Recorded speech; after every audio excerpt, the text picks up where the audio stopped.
Në shtëpinë e Big Brother Kosova, mbrëmja nisi me një lojë të thjeshtë që producentët e hodhën për të testuar atmosferën. E vërtet apo guxim?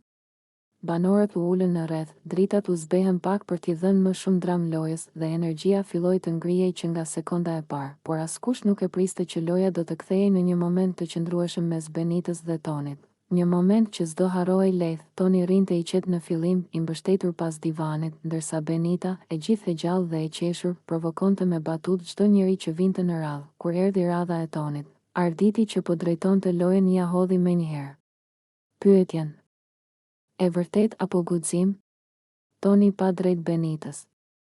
Ajo kishte ngritur vetullën dhe e priste, ai buzëqeshi ngadalë, guxim.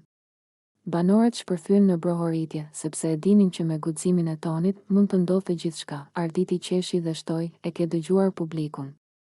Guximi jot është të puthësh dikë që ke qef në këtë shtëpi. Dhe mos bëj sikur se di kush është.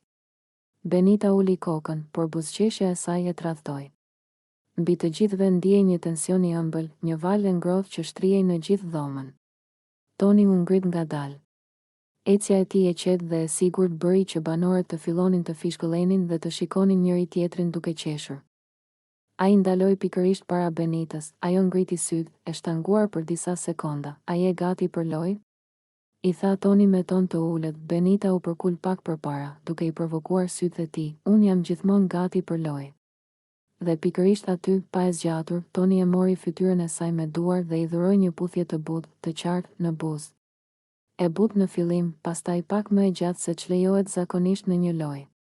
Me aq sa duhej që të gjithë banorët të shpërthenin në reagime, banorët ulëritën, qeshën, brohoritën. Por për Benitën dhe Tonin, bota u zhduk për disa sekonda. Puthja ishte e qetë, e pastër, e sinqertë. Dhe shumë më shumë se një guxim loje, Benita e shtyu lehtë pas.